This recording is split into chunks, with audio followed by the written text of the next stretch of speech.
Success the junior college Saidabad में सिर्फ लड़कों के लिए इंटरमीडिएट की तालीम का आला मरकज है। बेहतर मुस्तकबिल के लिए सक्सेस द जूनियर कॉलेज का इंतखाब करें। आइए बात कर लेते हैं ऑपरेशन सिंदूर की। अब ये तो हम और आप और कहीं ऐसे हमारे देशवासी समझ गए थे कि ऑपरेशन सिंदूर को लेकर क्या होने वाला है। आने वाले इलेक्शन में, बिहार में इलेक्शन होने वाला है, वहां पर जो है अपने आप की जय जयकार करवाने के लिए ऑपरेशन सिंदूर को इस्तेमाल किया जाने वाला था, सभी को पता था। लेकिन इस बार तो हमारे देश के प्राइम मिनिस्टर नरेंद्र मोदी जी ने जितनी भी हद थी, हद के ऊपर हद, हद के ऊपर हद, हद के ऊपर हद, हर हद को खत्म कर दी इन्होंने आज ये कह दिया कि मेरी रगों में खून नहीं बल्कि सिंदूर दौड़ रहा है। ये सिंदूर कहां से आ गया इनकी रगों में? मैं बहुत सोचा, मैं सोचा सिंदूर कहां से आ गया इनकी रगों में। अब इन्होंने शादी की थी, शादी करने के बाद अपनी पत्नी को घर में ही छोड़कर फरार हो गए थे, चले गए थे। अब जाते जाते शायद जो उनकी पत्नी का सिंदूर था वो भी लेकर चले गए, क्योंकि ना रहे बांस ना बजे बांसुरी, लिहाजा सिंदूर लेकर वो चले गए। और हो सकता, मैं ऐसा सोच रहा हूं, शायद ये भी हो सकता कि उस सिंदूर को मोदी जी खा गए थे होंगे। उनकी पत्नी का सिंदूर रखे हुआ था, पत्नी को छोड़ दिया, भाग गए, सिंदूर को लेके भाग गए, सिंदूर खा लिए होंगे। अब वो सिंदूर इनके रगों में इतना फैल गया, अब जो खून की जगह वो सिंदूर नजर आ रहा। इसलिए शायद मोदी जी ने कह दिया कि मेरी रगों में खून नहीं सिंदूर दौड़ रहा है। तो यही सोच रहा था मैं, सिंदूर कहां से आ गया। आखिरी में मैं अंदाजा लगा लिया, अरे इनकी पत्नी का सिंदूर लेके भाग गए थे, वो खा लिए होंगे। हर किस्म की हद खत्म हो जा रही है। पता नहीं इलेक्शन जीतने के लिए और कौन से बहाने और कौन से जुमलेबाजी ये लोग करने वाले हैं। इससे पहले कह दिया था, कब कहा था, ये बात पर भी गौर व फिक्र कीजिए। जब तक इनकी माँ जिंदा थी, हमारे प्राइम मिनिस्टर नरेंद्र मोदी जी की, तब तक जाकर जो है हर जन्मदिन पर जाकर अपने माँ के पैर छूते थे, आशीर्वाद लेते थे और मीडिया के सामने ये कहते थे कि मेरी माँ ने मुझे जन्म दिया, तब मैं दुनिया में आया, आकर आज प्राइम मिनिस्टर बना हूं। माँ जिंदा रहे तक माँ को ऐसा कहते थे।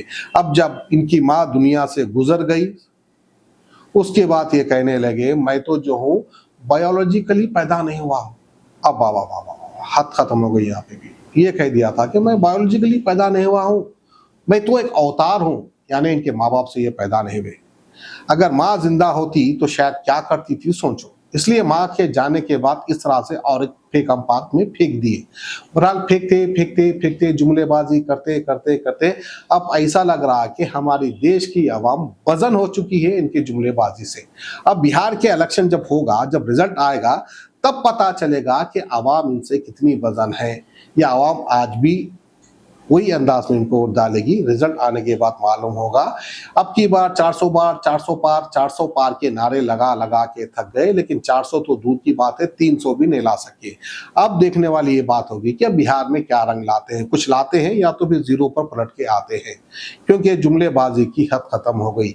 कभी कहते हैं कि मेरी रगों में बिजनेस दौड़ता है, कभी कहते हैं मेरी रगों में जो सिंदूर दौड़ता है, कभी कहते हैं कि मैं बायोलॉजिकल पैदा नहीं हुआ हूँ, मैं तो एक भगवान का अवतार हूँ। वाह। अब शायद अवतार होंगे तो भी शायद रगों में से सिंदूर निकल रहा होगा, ये भी हम सोच सकते हैं। तो बहरहाल ऑपरेशन सिंदूर का भरपूर फायदा उठाने की कोशिश की जा रही है इलेक्शन में, लेकिन कुछ होने वाला नहीं है। जहां तक हम अपना गेस लगा रहे हैं, ऑपरेशन सिंदूर किस हद तक फ्लॉप हुआ हमारे देश में। हमारे देश की तारीख में पहली बार हमारे देश की इतनी बड़ी बेइज्जती हुई। जवाहरलाल नेहरू गुजरे, हमारे देश के प्राइम मिनिस्टर, लाल बहादुर शास्त्री गुजरे। ईमानदारी की और हिम्मत की दाद तो लाल बहादुर शास्त्री की भी देनी होगी, जिन्होंने 1965 की जंग लड़ी थी और जीती थी। फिर उसके बाद इंदिरा गांधी जी हमारे प्राइम मिनिस्टर है, 1971 में पाकिस्तान से जंग लड़े थे, पाकिस्तान के 2 टुकड़े कर दिए थे। फिर उसके बाद बड़ी जंग 2025 में हुई, कारगिल वार, ये तो जो है छोटे मोटे हमले थे, लेकिन जंग जो थी सिंदूर को लेकर थी, यानी ऑपरेशन सिंदूर की एक बड़ी जंग हुई थी।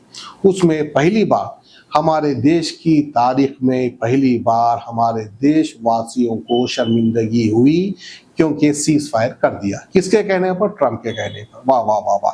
अब जाहिर सी बात है, खून नहीं होगा सिंदूर होगा, जिसके लिए इन्होंने जो है ट्रंप की बात मान भी ली थी। तो बहरहाल अब मोदी जी के रगों में खून नहीं सिंदूर है, वो सिंदूर कब तक रहेगा वो देखने वाली बात है। आजादी के बाद पिछले कई दशकों से यही चला आ रहा था। पाकिस्तान आतंक फैलाता था, निर्दोष लोगों की हत्याएं करता था, भारत में डर का माहौल बनाता था, लेकिन पाकिस्तान एक बात भूल गया। अब मां भारती का सेवक मोदी यहां सीना तान कर खड़ा है।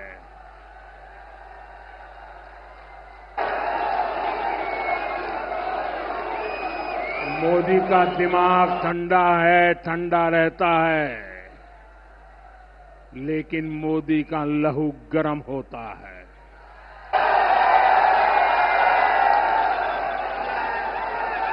और अब तो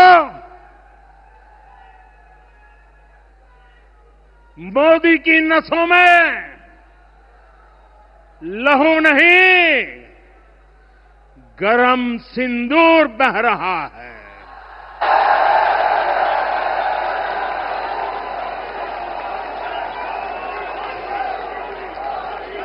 सिक्सथ जूनियर कॉलेज सईदाबाद में सिर्फ लड़कों के लिए इंटरमीडिएट की तालीम का आला मरकज है। बेहतर मुस्तकबिल के लिए सिक्सथ जूनियर कॉलेज का इंतखाब करें।